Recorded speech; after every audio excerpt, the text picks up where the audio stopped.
Ngaphandle kwenkantolo yasePolokwane amalungu omphakathi ebebhikisha kanti nangaphakathi enkantolo bekugcwele phama abantu bezozwela inqobekela phambili malungana naleli cala.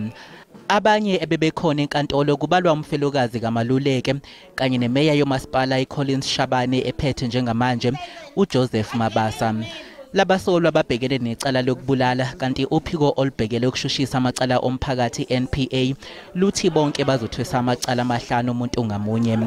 Kulamacala kubalwa lokugqekeza ukubulala kanye nelokuzama ukubulala njengoba indodana kaMoses Maluleke yadubuleka kulesigameko.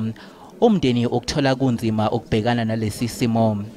We're still grieving. It's not easy for us, especially it's a constant reminder on every time when we go to court because we're being reminded of whatever's happening. But all we can say is that we're still grieving. We still want to see justice happen. That's what we're hoping for as a family.